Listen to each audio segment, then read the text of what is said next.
Good afternoon and welcome to our live streamed Q&A session for Fall Move-In. My name is Sandy Brash and I work with the marketing team for Housing and Residence Life. On behalf of all of our department staff, I want to congratulate you on your acceptance to UCF and welcome you to the Knight family. As we get started here, we have a couple of our housing experts that I'm about to introduce.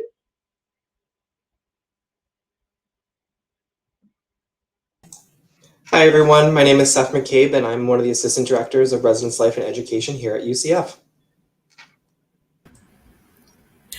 Hi, good afternoon, everybody. We're so glad you've joined us today. My name is Meredith Varner, and I'm the Associate Director over Occupancy Management and Assignments here in Housing. Welcome, both of you. Thank you so much for joining us to answer all of the questions that I know that our families and our residents have for us today. Just a couple of housekeeping items before we get started. In the comments today on Facebook, we have staff from both Housing and Student Health Services available to answer your questions. This is a live stream session, but it is being recorded. So if you would like to rewatch this, the recording can be found on our Housing Facebook channel and on our YouTube page. We're going to start off with a few quick move-in tips, and then we're going to jump right into our Q&A. We will be answering some questions that were pre-submitted in addition to all the questions that you all post live in the chat. So as I said, staff will be responding both live and in the chat, and we will answer everything as time allows.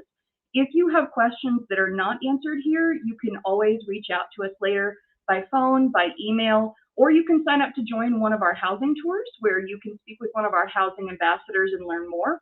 We have both in-person tours and virtual tour information on our website right now. So I'm going to get us started real quick by sharing some information on our housing website. What you're looking at is our main housing website right here. And this site has so much information available to you, and I wanted to just start off by showing you where to find some of that information specific to move-in. So here on the main page, you would just want to go to the resources menu, and in the drop-down, you're going to see move-in information. So just select that, and it's going to bring you to a general move-in page. This has the dates and times for move-in and just some basic information here available to you. Now on the left side navigation, you're going to see many more pages of information. So general information, that's the page you're on here. We wanted you to look through before you arrive, move-in day, after check-in, and then the rest of those links, move-in ambassadors, delayed arrival, storage and moving, and FAQs, are more suggested items, but you're not required to read through all of those details. But we really strongly recommend that you go through the before you arrive page and move-in day and after check-in. So here's a quick preview of the before you arrive page. As you can see, we have links to a lot of subtopics for easy navigation in the menu there. But as you scroll through, we have information about making an appointment for move-in, what to pack, what to leave at home. Our community living guide is located here. And then there are details about room assignments, ID cards, payments, setting up your postal box, parking permits, immunizations, FERPA releases, and information for different offices that you might need to come in contact with as you move in on campus. So lots and lots of good information there for you, some of which we will cover in our session today. Once you get past the before you arrive page, we have our move-in day page. This has a very comprehensive overview of what you can expect to happen when you arrive on campus. So if you are at the main campus, this page is all for you. If you are at our Rosen campus or our downtown campus, those are individual links right here at the top of the page you can click to, and that has detailed information as well. I was scrolling down and I did kind of jump into our move-in map here, which this is a customized Google map that you can go ahead and open up in a large window. And you're going to want to take a look at that because it has all of the different locations that you need to know about for move-in. So our different housing communities, the specific buildings, you can see that unloading zones are highlighted in gold. We've got long-term parking in our garages. And then there's also information for how to get to UCF card services and information on the locations for parking services offices. So that's a really great resource as well. All right, I am going to go ahead and jump us into our questions and answers here. with the whole group. So as I said, we're going to start with some pre-submitted questions. Seth, the first question is for you. Will there be any events we should attend after we move in? That's a great question. So when our students move in, they're going to have a bunch of RAs who are excited and welcome to meet with them, as well as having group chats set up for them, either through GroupMe or Discord is our common way. But on top of that, our RAs are already putting together great welcome meetings to kind of talk to all of our students about what to expect, what some of our common expectations and how we build a community is all covered in those meetings. So make sure that you're checking in with your RA about when your specific community meeting will be held. In addition, we have great partners with our Office of Student Involvement, and they're doing a whole bunch of great week of events called Pegasus Palooza. They'll have a bunch of information about different events to have fun and connect with the larger UCF campus. Thank you so much. Our next question is for Meredith. How early can people move in? Excellent. Good question. And I'm glad you showed the website, Sandy, because that information is right there on that main page. So the earliest that folks can move in for fall is Saturday, August 14th. That starts our early move-in. So Saturday, August 14th and Sunday, August 15th are our early move-in dates. And those are for students who are participating in things like marching band, sorority recruitment, the Lead Scholars Retreat, Housing Leadership Institute, theater auditions, if you're going to orientation, that type of thing. And so the information for that is on the website. You can sign up for that via the housing portal. And what happens with early move-in is that you are then billed a nightly rate until regular move-in starts. Regular move-in will start Thursday, August 19th. And so that will be in the housing portal as well. Make appointment for that so that we can space people out throughout those days to arrive and keep the traffic flowing. So if you have not signed up, by the way, I think like 6,700 of you have signed up. So I am really excited to see that. But for the rest of you, if you have not signed up yet, do sign up for your move-in appointment. That's really important so that we can know when you're coming. But that the earliest is the 14th, Sandy, to give a very long answer to a short question. No, that detail is fantastic. Thank you so much, Meredith. And the next question is going to be for you as well. We've been asked, how much time do we get to move in, and can we come back after, say, going out for a trip to the store? How does all that work? Yeah, great question. So sometimes when we have appointments, people think that there might be a limit to how long they can take to move in, but that is not the case. Once you arrive and have checked in and received your key, if it takes you 3 days to move your stuff into your room, that's fine. If it takes you 15 minutes to move your stuff into your room, that's fine too. Once you have the keys, you can come and go as you please. So you go to the store, go pick up supplies, go get food, that type of thing. You're certainly welcome to come and go as you like once you've checked in. So really that move-in appointment that you're making is to help us space people out throughout the day. Thank you so much. All right. The next question we have here is for you, Seth. This user would like to know if there's anyone there to help them move in. That's a great question. We know our students are moving in and really trying to make this their home away from home. So sometimes that means bringing quite a lot of things with them. So we will have a great amount of student volunteers, our move-in ambassadors, as we call them, available to help with unloading. But we also do partner with a third-party vendor who has been a great partner in past years, Siddith Moving Company. They'll be available in some of our high traffic areas as well, status throughout all of main campus, to help you move in. That cost has already been covered by housing because we know we want to help you have the greatest welcoming experience. All of those folks will be available for our general move-in, so that Thursday the 19th through Sunday the 22nd. We'll have those move-in volunteers and our Siddith Moving crew are there to help you with unloading. Thank you so much. Another question for you, Seth, about logistics. Do parents need parking permits during move-in? Where do folks park? So you do not need a parking pass for move-in. Our parking services team knows that there's going to be a lot more traffic on campus than what will normally be here. So through those move-in days, make sure that you're just getting your student, if they're going to have a car on campus, make sure you're going over to visit parking services over by the B garage. They'll be open on Saturday as well for folks to purchase their parking passes, but you will not need a parking pass for specific move-in. There'll be unload zones like Sandy showed on the map that you can unload. It's going to give you the closest proximity to the residential communities, but then go ahead and move all those cars to long-term or overnight parking.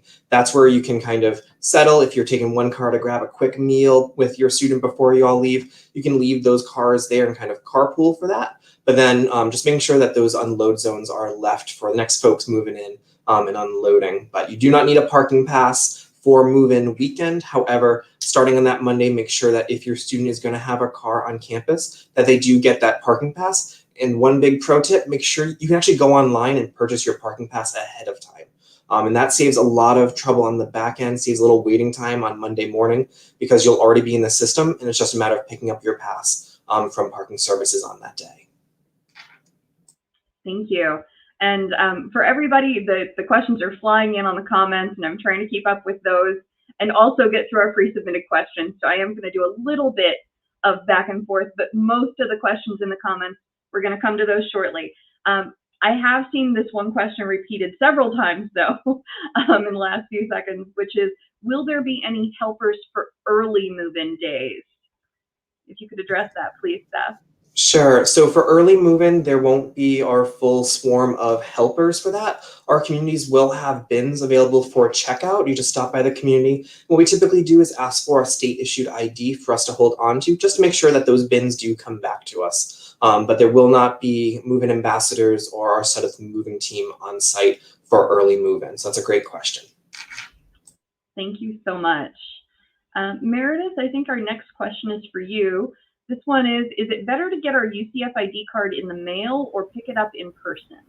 Sure, that's a great question. And I would say if you have not yet had your ID card mailed to you, it's going to be best to pick it up in person when you arrive, since we are getting pretty close to move-in now.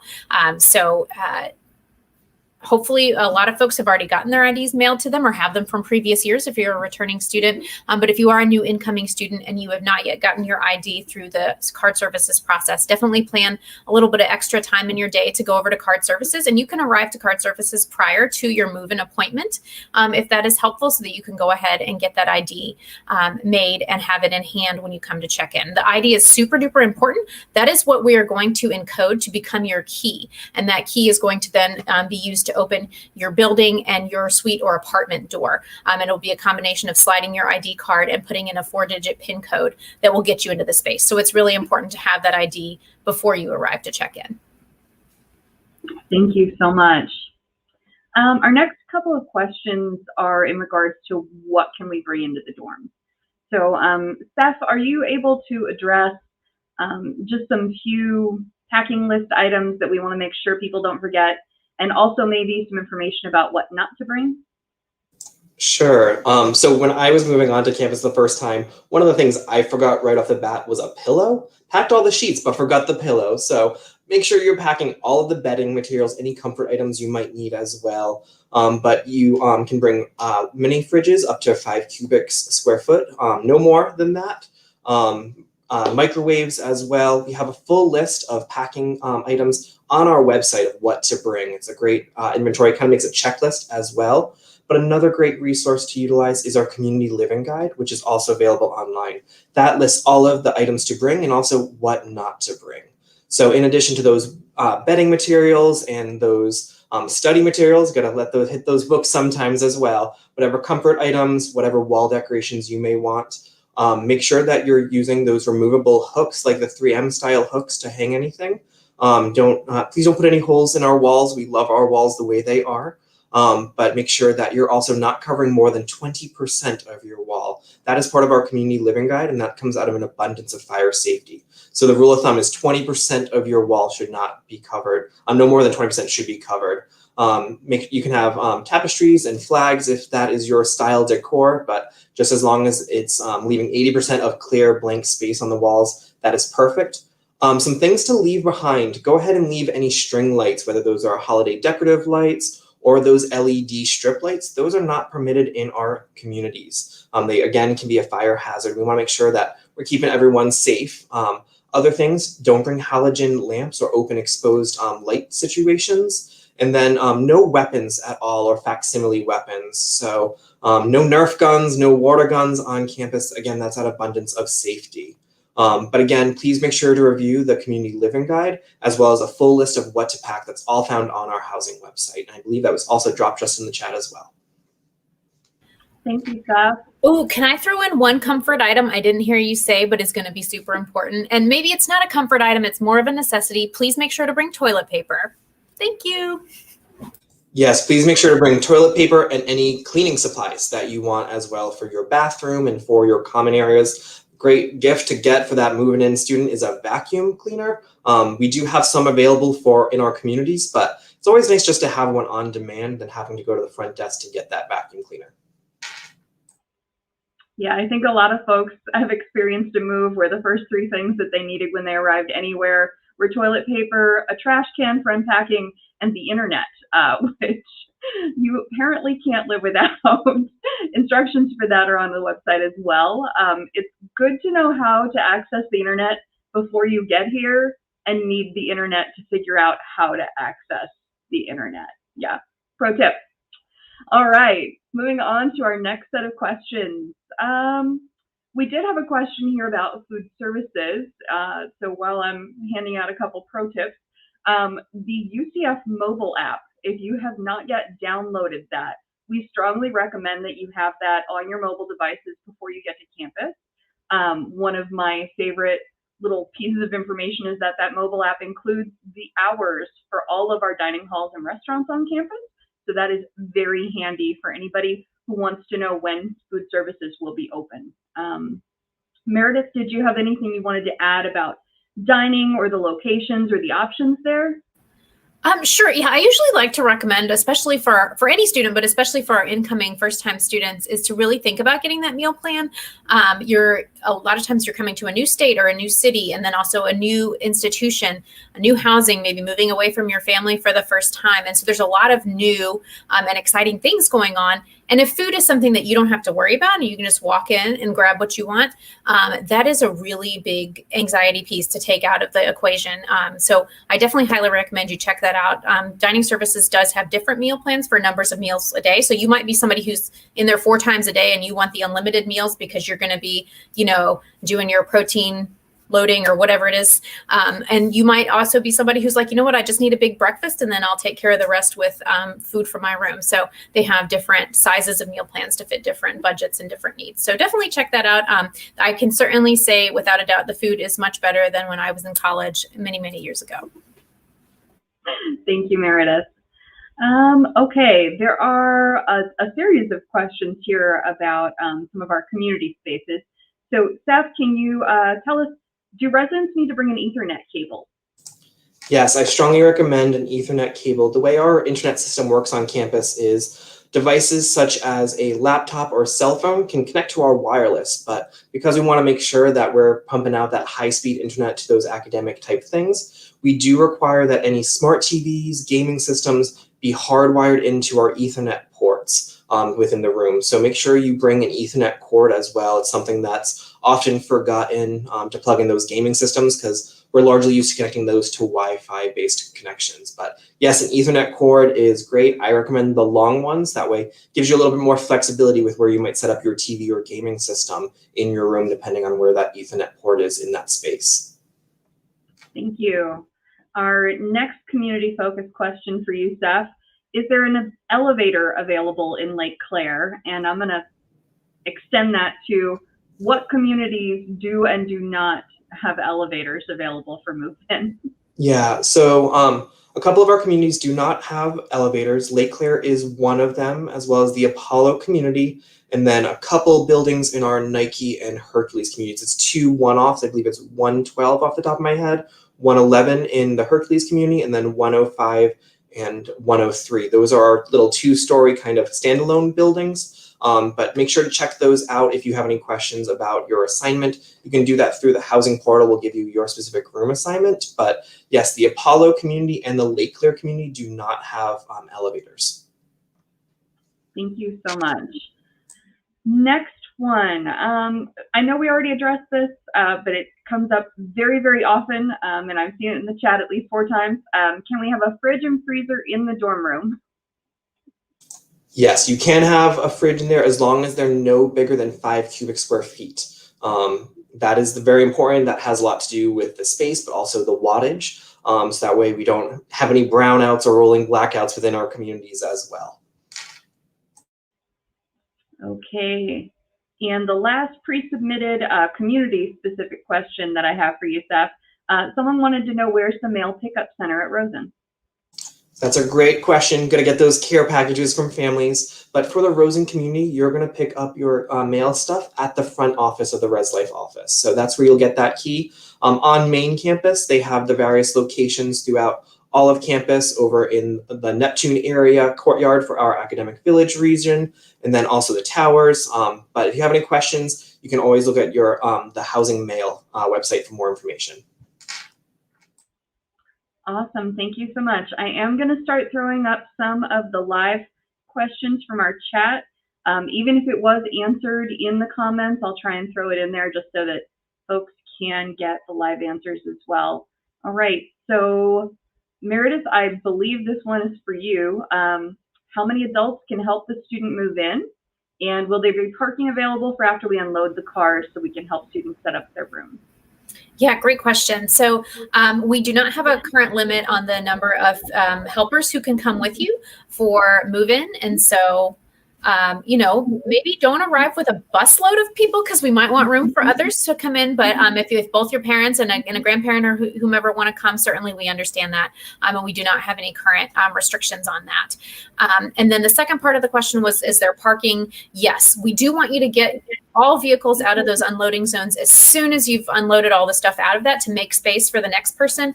When you look at the campus map, you can see that not all the parking is right next to the buildings. And so we want to free up that close parking for unloading of all those heavy items, then move our vehicles to long-term parking. The parent cars that are here for move-in day can go to that long-term parking as well. You don't need a parking pass for that day. Awesome, thank you. This is actually a 3-question comment. And if we could just address the first part, because we've already sort of answered the other two. How is the Libre kitchen used? Do you need reservations? And I'd love it if, Seth, can you answer that question as it applies to all of our community kitchens, please?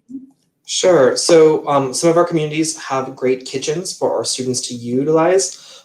So largely just stop by your front office of your community office to gain access to that. Some of our other communities have open access where it's first come, first serve. But if you have any questions specifically with the Libre, I know that one's go to your front office, the community center there, and they can grant you access to that. What I would say is make sure you're bringing your own pots and pans and other cooking essentials such as mixing spoons and everything, because we do not provide that. So make sure you're bringing that yourself if you are the galloping gourmet going to be cooking up a storm in our communities.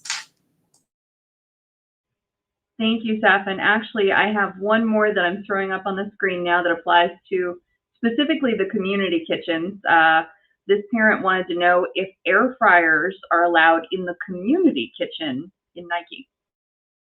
So what I would say to that is, while that is a kitchen space, you don't necessarily want to store all of your appliances in there because that is a communal area.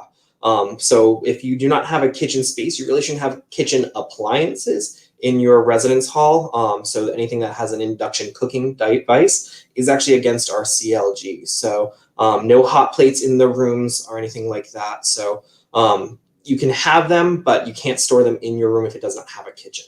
So just keep that in mind. Thank you. Meredith, this question wanted to know how many appointments there are for each time slot during move-in. Can you give us sort of a general idea? Yeah, so we tried to really think through the logistics of this. And so the time slots are limited by time frame, but also by community so that we don't have, everyone arriving for Nike at the same time. So on the main campus, there are about 260 time slots per hour, which breaks down to a little bit under, right around 50, 52 time slots per 15 minutes, but that is spread across those communities. So we tried to take kind of a percentage-based approach to it to spread out our folks so we have traffic coming in on a regular basis as opposed to all at once. Fantastic, thank you. This one is about visiting after move-in. Seth, can you answer Marie Grace's question about parents visiting? Sure. Come on by and visit. We'd love to have you there. Feel free to bring me a nice home cooked meal as well. But yes, come on by, come visit your students. Just keep in mind that we're just trying to be safe and be mindful of quiet hours as well if you're visiting. But yeah, we are back to inviting our guests and families to come back and visit on campus. Hey, Steph, can I just walk into the building and knock on my student's door? Or no, make sure that is a great question. Make sure you actually talk to your student and have them come down and meet you as part of our guest policy. Everyone needs to be escorted at all times, and that's out of safety. So tell your student that you're here, have them come down and meet you, or walk to the car. But yeah, just make sure you stay with your student while you're visiting with us. Thank you so much. This is an interesting two-part question here from Andrea. Number one, what time do I line up to get to the front for students' move-in appointment? And number two, I'll need to come back to drop off additional items after the appointment unloading time is over. Can I just get back in line later? So I think this is probably a good opportunity for us to address what the logistics look like for students as opposed to parents and family members during move-in. And number two, as far as the line, I think this parent is referring to the unloading zones. So Steph, are you able to address some of that? Sure, I'd be happy to. So as far as the move-in appointments, if you're going to the unloading zone, it's really important that your student goes to their community office first with their UCF ID to start getting that check-in process going, to make sure that they have their UCF ID access granted for them to enter their specific suite or apartment, but then also their bedroom hard key if their community has that. Otherwise, you won't be able to get into those spaces, including the exterior doors. In the meantime, parents are more than welcome to head to our unload zone and then have your student meet there. We do just ask that one person from that family stay with the cars at all times. And that's, again, just to make sure that we don't have a bunch of unattended cars in our unload areas, as those fill up very quickly. We want to keep that traffic moving to allow more friends and families to come and help with unloading. So that's what I would say is only the student really needs to go to the check-in location.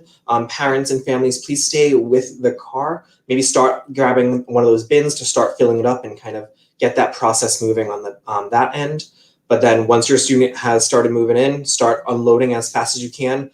Big pro tip, unload everything in the room. Just kind of dump it in a pile and then move your car. You can always go reset the room, set it up once you've moved out of that unloading zone. But as far as maybe getting that grocery trip, that stock up on all of those school essentials, you can come on back if you have a big stuff of supplies to unload through that unloading zone. But just be mindful again of making sure someone stays with the car at all times. Thank you so much. This next question has to do with continuing the next day. So if you're coming back and you're still unpacking the next day and families are helping out their students, where should they be parking at that point? And this particular one wanted to know about Tower 1. So the Tower 1 parking lots will be the garages right over there. The first floor of those garages for towers is our unload zones for those communities. So go ahead and move those cars to the upper levels or our other auxiliary garages as well. That's where kind of your long-term parking will be and that type of thing. But again, if you're just doing some more unloading, if there's a spot on that first floor, go ahead and unload there, but then move your car to one of the long-term parking areas. Thank you, Seth. All right, next question up, Meredith, I believe this one is for you. How long after applying for housing should I hear back about my room assignment? At this point, the vast majority of our students have already selected their space or been assigned to a space. If you have more recently applied for housing, like in the past couple of days, and you've received a confirmation email, you should be getting your room assignment showing up on the housing portal within a few days. It's a pretty quick turnaround process. We are just about to the point of being full. We have a few spaces left in housing, mostly for our freshman students, but it's a pretty quick turnaround. So I would say, I think it was Emily that was asking the question, if you have applied for housing more than a couple of weeks ago and you don't have a room assignment, definitely reach out to us to see. We would want to check and make sure that your application was completed to ensure that we see it as one that needs to receive a room assignment. Thank you. This next question comes to us from YouTube, and Meredith, I don't know if you know this off the top of your head. Ordinarily, we probably refer this to card services, but this one says, my daughter's orientation is not until August 17th. Can we get her photo ID before that? Steph, do you know that for sure? I believe that they can go to card services and they will print them that day of your move-in, recognizing that some of our students are moving in early beforehand as part of that orientation. So yes, card services will be able to accommodate that. They're open Monday through Friday, 8 a.m. to 5 p.m. And they'll also be open on the weekend as well. Early move-in might be a little bit different, but we'll be sure to post that online as well once we have those final details for early move-in.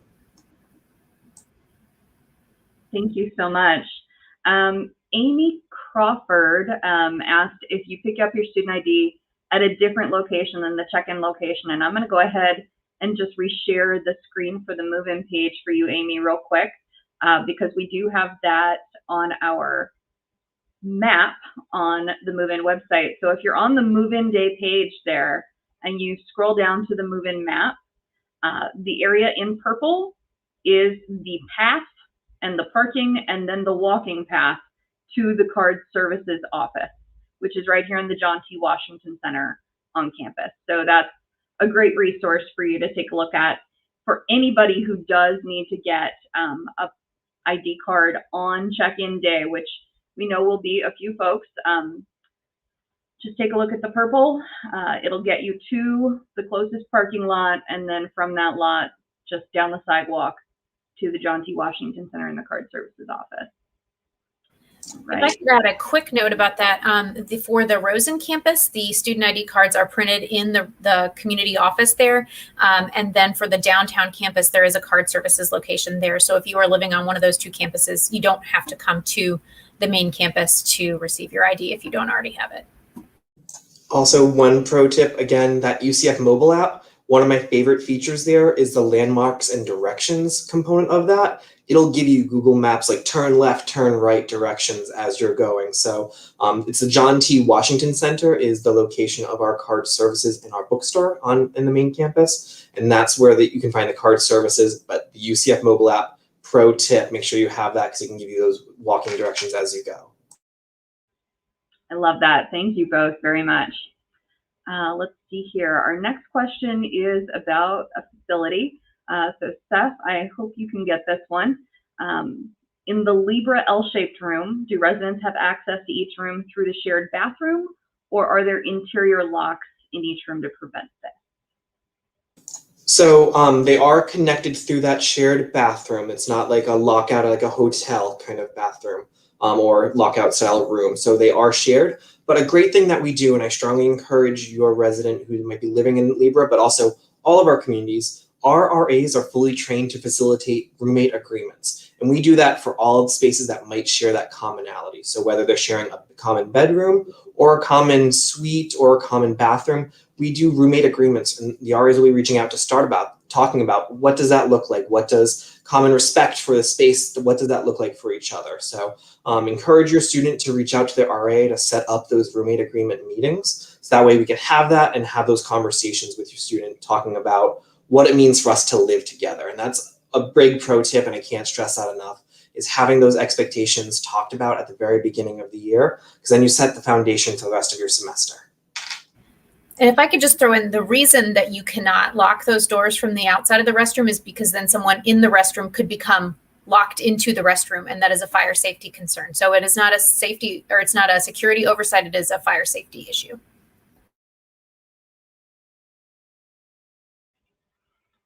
All right, more questions, and you guys have a lot in the chat, so we're going to get to as much as we can today. We do still have plenty of time, though. Okay, and I'm trying to scroll through the ones that we've already answered as well. There are several questions about where do we check in at our appointment time. Is it in our specific dorm building? Is it a centralized location? Where is check-in located?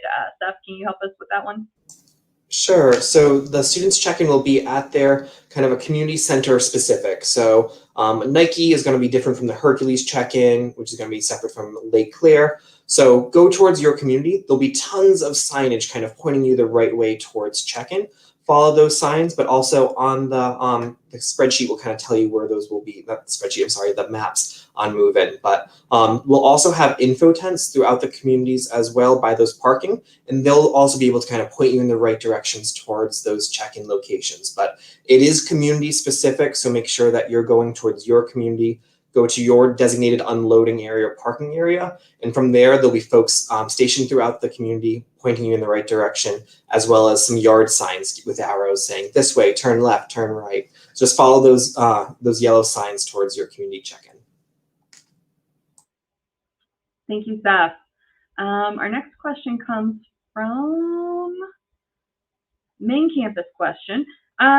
Is there a refrigerator and a microwave in the apartments on the main campus? And actually, I'll take that one because I answer it fairly often at orientation.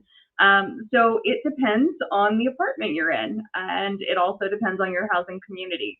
On the main campus, we have apartment style housing at the Towers, Nike, Hercules, Lake Claire, and Northview. Northview apartments come with full-size fridge and freezer and a microwave built into the hood. At the Towers, you're going to have a full-size fridge and freezer, but a microwave is not provided in the kitchen. And that will be the same for the other apartments on our main campus, so Nike, Hercules, and Lake Claire. Full-size fridge and freezer in those apartments, but microwaves are something that you should plan to bring. That's a great topic to bring up with your future roommates and see who wants to bring one for the kitchen. So good question there. Let's see here. Okay, this one is about staying with the car and logistics during move-in. So it will only be me and my mom on move-in day. She can't stay in the car because she has to help me unload. So how would that work? So that would be one of those great resources that I would say use our move-in ambassadors or our sit-with crew to help you unload. But additionally, if you need additional help or you have some accessibility concerns regarding unloading, we do have those info tents scattered throughout our communities. Just touch base with one of those move-in ambassadors and they'll be able to assist you and kind of talk you through the next steps. Thank you so much. This one is referring to laundry. How and where do we purchase coins for laundry on campus? Seth, can you address that one? Sure. So we've actually migrated to a whole digital platform for all of our laundry, and it's through the Speed Queen app. So it does work with Knights Cash. You do not need, there are no coin operated laundry machines on our campus. So it's all through the Speed Queen app where you can upload money directly. You can also, if you want to send money to your student, you can guest log it in as well. But it does talk to Knight Cash as well, which is our kind of our debit system on campus. So if your student uses Knight Cash all the time and they want that flexibility to either use it for a snack on campus at one of our dining facilities or use it for laundry, they can transfer money from their Knights Cash to the Speed Queen app. From there, you just tell the system, oh, I'm using laundry machine number 1, and it'll deduct that. But all the prices for that are listed in the respective community halls, and the app is there with QR codes as well on how to do that, as well as some great helpful tips on how to do your laundry, especially since some of our first year students may not be as familiar with doing laundry for their first time and may end up with a lot of pink shirts that went in with white and red together sometimes. But great tips there. On those, there'll be posters in all of the laundry rooms, which will have the QR code and more information on the Speed Queen app. Thank you, Seth. Another question here about something students might be doing for the first time. Emily wants to know if there are vacuums that students can borrow or if students should bring their own. So that is a great question. Our communities do have some vacuums to utilize. Again, we just kind of do a checkout system where we typically hold on to a state issued ID since you'll need your UCF ID to get in and out of your apartment or suite. But we'll hold on to that and you can use the vacuum. But again, there are limited numbers and there could be upwards of 800 residents wanting to use that same vacuum at that very one moment that you decide it's time for spring cleaning. So if you're able to, recommend bringing a small vacuum with you or a handheld vacuum, but we do have those available as well as a brush and dustpan as well. But all other cleaning supplies like glass cleaner or surface cleaner, you should plan on bringing that on your own, as well as paper towel, and again, that toilet paper. Make sure you bring that as well. Thank you. All right. Keith had a question that I can take. Can we tour towers in person before move-in? Unfortunately, Keith, we're not able to provide towers tours prior to move-in. We are hoping to reestablish in-person tours of the towers a couple of weeks into fall, but right now we just don't have the staff or the capacity to provide those tours. So not before move-in, but we do have virtual tours and 360 tours online of all of our communities. So if there is a location that you can't come see in person, please check that out on our website. All right. Lots more questions about picking up ID cards. I think we've pretty much covered those. More questions about where do we go during check-in. This is a good question though. Meredith, can you address, will students get an email with their specific move-in appointment details, or do we just follow the guidelines on the website? Yeah, great question. So you will actually choose your move-in appointment time. We don't pick it for you. So the student will go into the housing portal and they will select the fall 2021 move-in appointment link that's going to be on the right-hand side under quick links, or if you're using it on your phone, it'll those links will come up at the top. But anyway, go in, select your move-in appointment, and you will actually pick the date and time that you will arrive, and then follow the instructions on the website for where to go for your unloading zone and check-in location. Thank you so much. Oh, I'm sorry. One tiny detail. If you have already signed up for your move-in appointment, you can see that on the front page of your housing portal as well. So if you did it a week or two ago when we sent out the email and you forgot, you should have an email that sent to you when you did it. And then you can also always log into the housing portal and see your upcoming appointments there.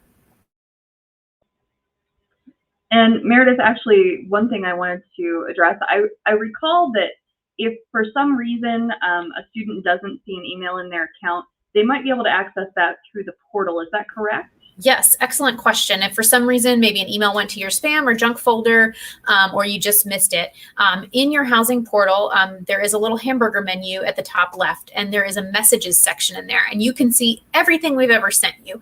And so we do send quite a lot of emails to update you when things happen. And then as you do processes in the housing portal, for example, completing an agreement or picking your room or using roommate matching, all of those processes tend to generate emails, and you can access all of those in there as well. That is a great reminder, Sandy. Thank you. Thank you so much. Emily had an interesting question about IDs and activation. Seth, can you address if the IDs are already activated as a key and where students do that? So you'll have to go to check in at your specific community location. Most of our systems, we actually have to hardwire in, like we run your card through a machine that activates it to work for our housing situation. But in addition, we'll have your bedroom hard key that you'll physically need to get before you can fully start moving in things. So again, students, make sure you're going to check in at your community check-in location. That's where we'll have all of your keys ready to go, activate your UCF ID, and you'll be all set to move in at that time. Thank you so much. Meredith, this question might go to you. Donna asked, is most of the housing filled with freshmen? Yeah, that's a great question. The vast majority of our housing space is filled with freshmen. We have a little bit under 5,000 freshmen that will be joining us out of about the 8,000 beds that we have system-wide between the main campus, Rosen campus, and Union West campus. So quite a lot of incoming freshmen. We have some freshman-only communities, for example, Libra and Apollo, but we also have some communities that are mixed class classifications like the towers, where you could have freshmen in one apartment and seniors in the next apartment, or mixed together in the same apartment. So lots of different options. Thank you. Seth, this next question from Meredith. Can you bring 2 cars at the same time to the unloading zone? Great name, by the way. Yes, you can. Again, we just ask that one person from that family stay with the cars at all times because we want to make sure that we're moving those cars out. But yeah, if you have 2 cars, right up ahead, try and pull up next to each other in those areas as well to kind of stay close by. But yeah, you can bring those 2 cars at the same time to unload. And please engage with our moving team to help you get that stuff unloaded quickly. And that way you can move those cars to those long-term parking areas. Thank you so much. All right. Wow, this chat is moving fast, you guys. We have some questions about locations. I am going to ask that folks go ahead and refer to the move-in maps for those. And questions about, there are a lot more questions about unloading zones and about cleaning. Seth, can you address what cleaning looks like prior to move-in and what residents should expect? Sure. So for all of our unoccupied spaces, our facilities team does a great job at going in and cleaning all of those spaces, wiping down surfaces, vacuuming, cleaning carpets, doing any paint touch-ups that might be needed as well, and any repairs prior to doing that. If your student is moving into a space that maybe already has some roommates there, then we try to do our best at cleaning at least your specific vacant space that you'll be moving into. But we do remind all of our students who might be still in those spaces that, hey, you're getting new friends, new roommates are moving in. Please make sure that this space is as welcoming to them as it was for you. So we do communicate that to all of our students continuing on from summer to fall. But for all of our vacant spaces, our housekeeping team does go in, clean all of those spaces, wipe everything down, and getting it ready. So that way you're greeted with a nice clean space. Speaking of roommates, we have a question about what can you do if you find that you're not getting along with your roommates? Seth, can you address how that might work? That is a great question. So living with a new person can be a difficult experience, especially if you maybe have had a single room to yourself the entire time. So living with someone else can be difficult, and it's not without its challenges. But we have a great group of student staff, our resident assistants, or RAs as we call them, who are well trained on everything from running great events to connect you to the community, but also those conflict mediation, maybe roommate agreement facilitation. So we have those great resources for you as well. We do have roommate agreements that I strongly recommend that you engage with the RAs to set up that meeting to talk to them about that. But maybe the roommate agreement just isn't sticking, or we need to revisit as you learn. Maybe there's some new things that you didn't address at the very beginning.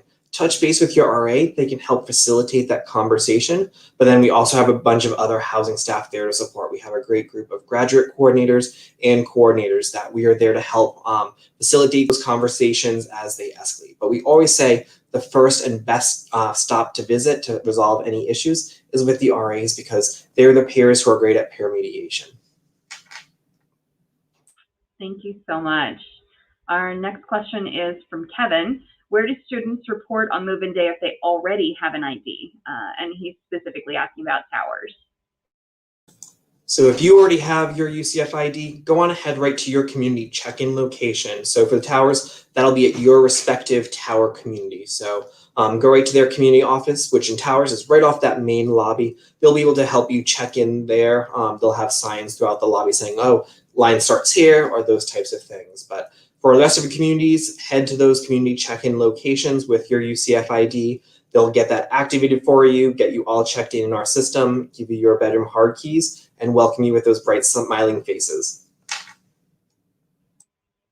Awesome, thank you. Meredith, I'm not sure if you can address this or not, but we'll give it our best shot. We have several questions about when will housing charges be posted to accounts. And Lori, I do see your question about Florida prepaid. When will that be applied? Meredith, do you have any information you can share about payments and when all of that will show up on student accounts? Sure. So all of your housing payments are done through the MyUCF housing portal. Sorry, not the housing portal, the MyUCF portal in the student accounts section. And so those are billing out to my knowledge. As far as I know, you should be seeing a bill at this point if you already have a room assignment. I can check specifically about the Florida prepaid. We do bill that out, but that is typically closer to the beginning of the year to make sure that the room assignment has settled. But if you have questions about your bill or you're not sure, our housing accounting staff is available to answer those questions. If you call our number, which is 407-823-4663, you're going to hit option 3, which will get you in touch with an accounting staff member, and they can take a look at the information for you. Thank you so much. This next question wants to know, will there be a cleaning service to clean the bathrooms, or do we have to clean those ourselves? Seth, can you address that one? Yep, that is a great question. All students will have to clean their bathrooms. We'll initially clean it, get that prepared for you. But again, as that maintenance goes on, as you're staying with us, those are now your responsibility to stock with toilet paper and clean those as they are apartment or suite style spaces. So that is a great conversation to also have in those roommate agreements I was talking about cleanliness, about chore charts, all of those types of things. So have those conversations, even if you don't think you need to have them, have them. It's better to go in with a level foundation and expectation about cleanliness, about storing your bath products, what that might work for. But yes, you do have to clean your own bathrooms. Thank you. Elizabeth has a very specific question about Hercules. Are there restrictions for the shared hallway area, and is a small cart allowed? And I believe Elizabeth is referring to that small hallway in front of the bedrooms in our residence halls with the shared rooms. Can you answer that one for us, Steph? Sure. So inside the suite or the apartment, that is up to you and your roommates, so long as you're not blocking any exit ways. So long as the hallways aren't blocked, and that in the case of an emergency, you could easily evacuate your room and your building. As far as communal hallways, such as the exterior hallways or the pod areas of some of our spaces, those you cannot decorate or put anything outside there. That is a communal space. The RAs will be posting flyers throughout there, but really, those are the only decorations that should be posted up there. Any other decorations need to get approved by those specific community leaders, so the coordinators or the grads. So depending on what your hall council might be doing, that might be a time where a decoration might be allowed. But inside your apartment or suite, that's up to you and your roommates, so long as you're maintaining safety for everyone in that space, in those common areas, those common hallways, that there is no decorating or storing of anything outside there. Thank you so much. We have a couple of questions relating to charges for existing damages. So I'm not sure who wants to take this one. Is there any way to ensure that our incoming students are not charged for existing damages in their room? So what I will say is our facilities team does a great walkthrough of all of our spaces coming in. And if you do notice something perhaps we missed, I always say take a picture of it. Try and get that photo proof as well. But then always follow up with your community staff. So your RA or the front desk say, hey, I just moved in and I noticed this. I wanted to bring it to someone's attention. That is the best way to ensure that any prior existing damage is notated as well to avoid any charges at the end. Thank you. Next one again, for whoever wants to take this, can we mail packages to campus prior to move-in? You can mail packages prior to move-in. We ask that they not get there too early because we only have so much space to store packages. As you can imagine, with 8,000 students, we don't have room for everyone to have their mini fridge shipped to us. But if you do need to do that, you can. PO boxes, I do not believe are assigned yet in our system, but will be prior to move-in so that you can see what that box would be to address and send it to yourself so that it can be held there for you. If you have more questions about that or some very specific questions, we do have information on our website and also have housing mail at ucf.edu. Our mail staff can answer questions as well. Thank you so much. I know that this one's a hot topic and we are going to address it. Helene would like to know, are you testing students for COVID upon move-in and or checking for vaccination cards? Meredith, can you share that information? Sure. At this time, we're not currently checking students or not currently testing students for COVID as they move in. We are highly recommending that students do get vaccinated prior to arriving on campus. And so we have sent out some information about that. If you're not able to get vaccinated at home, we do have vaccinations available through UCF Health Services for students that you can get once you arrive on campus. And so we really do want to encourage students to take advantage of that either where they are now or once they arrive on campus. We're also going to encourage students to follow CDC recommendations as much as they can and to wash their hands frequently, to social distance as much as they can. We have relaxed a lot of the COVID restrictions here on campus, but we also know that we have all been living through COVID the last year and a half, and we all know what those smart choices are, and we highly encourage you to engage in them. Thank you so much.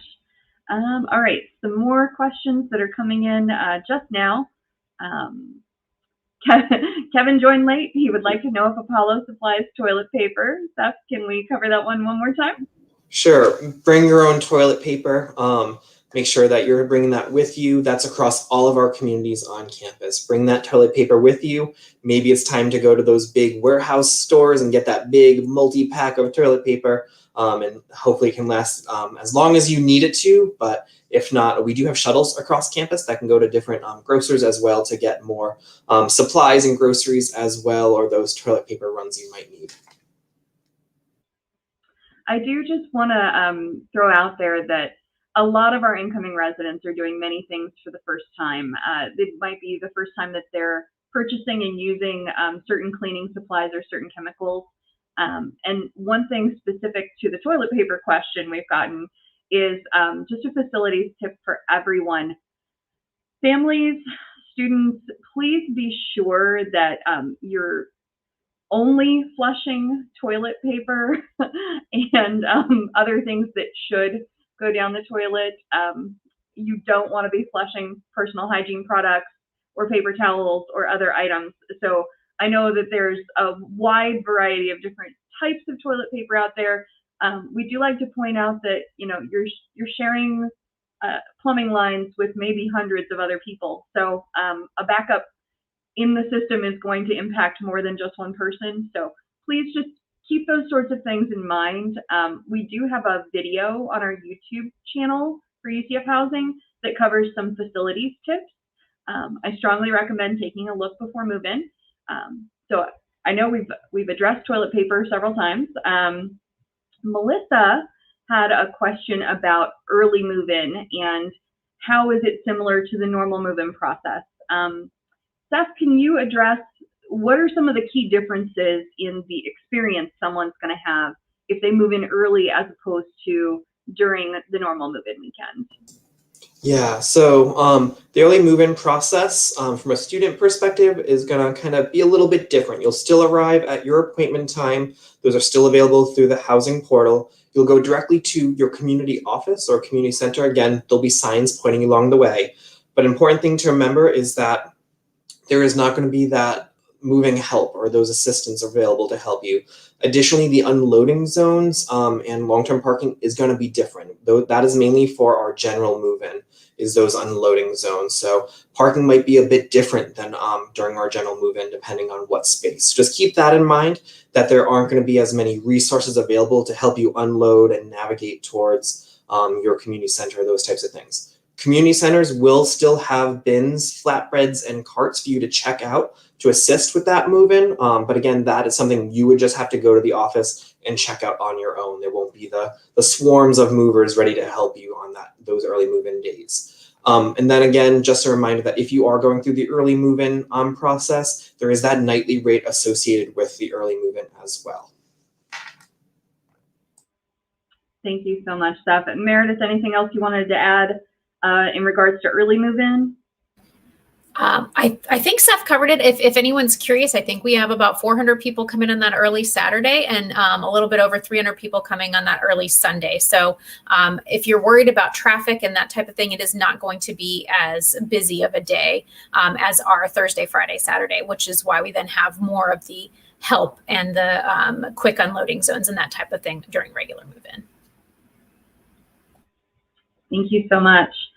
We do have a couple of questions about the move-in ambassadors. So Seth, Lori wanted to know, have move-in ambassadors been chosen? I do know that it's already closed for sign up. You can no longer sign up to be a move-in ambassador.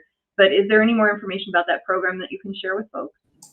Sure. So we're very excited to be having our move-in ambassadors. So if your student submitted or an alumni or student staff or staff member submitted to be a move-in ambassador, we're excited to have you on the team. This is your official formal and informal welcome, I guess. But more email will be coming to you via email regarding what your schedules will be, what expectation is. But if you've already signed up, you are considered an early move-in ambassador. And making sure that you fill out and sign up and show up for your shifts, that's how you would get that early move-in fee waived.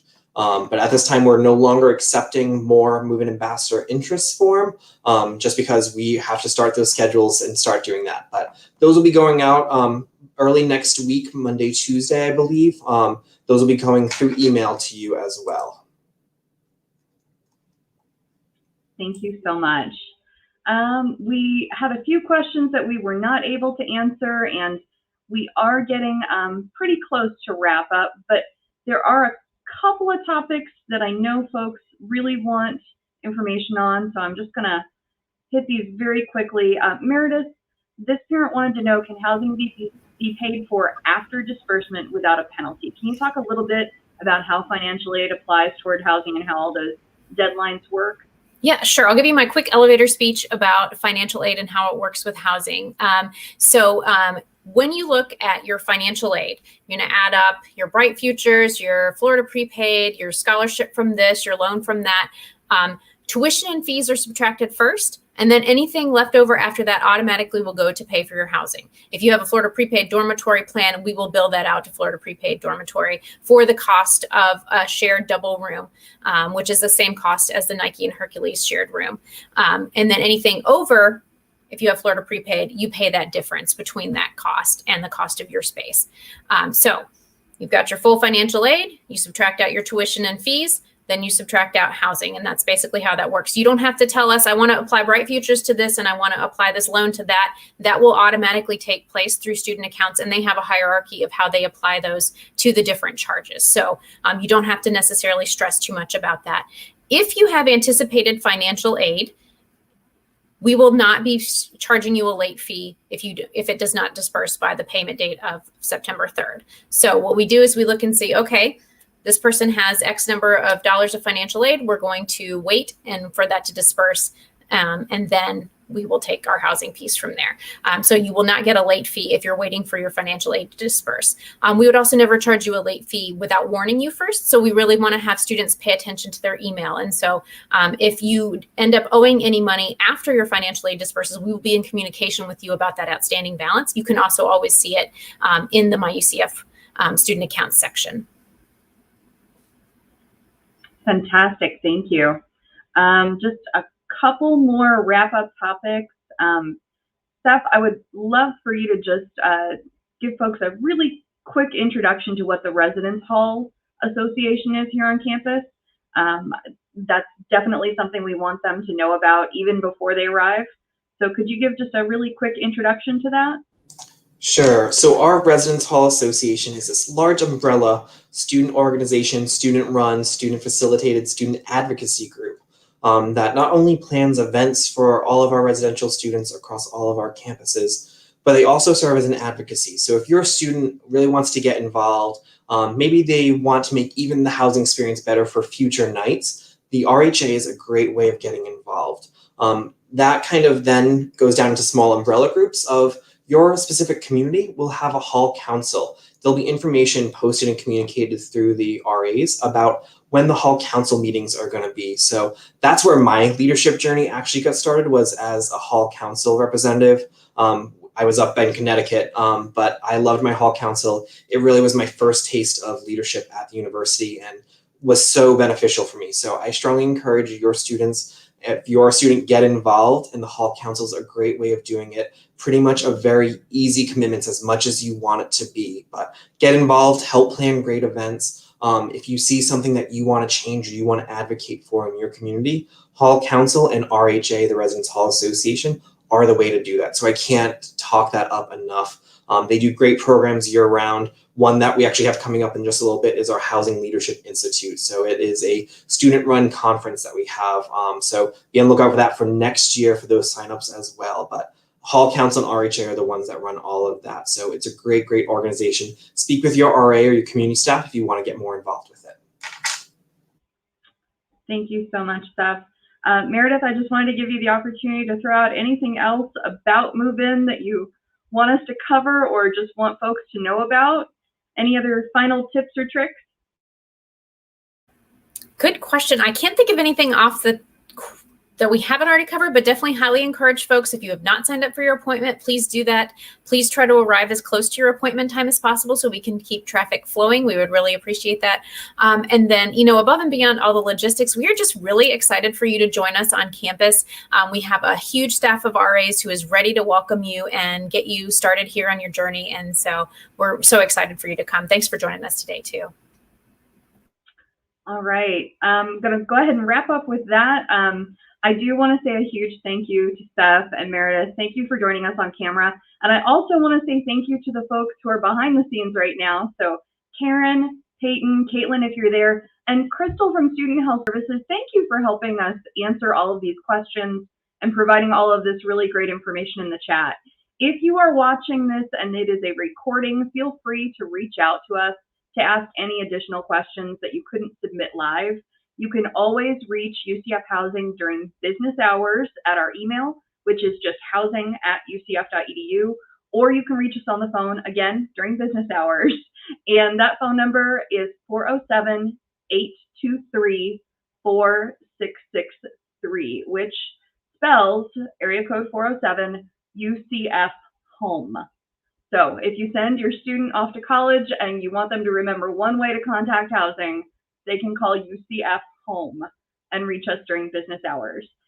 If they need something after hours, if they're trying to reach out directly to their community, those phones are answered 24 hours, and the community office phone numbers are all located on the contact us page of our website. So find us online, find us on social media, Twitter, Instagram, Facebook, we're everywhere. And we're so, so happy that so many of you tuned in today to learn more about housing move-in. Thank you all and have a great afternoon. Bye.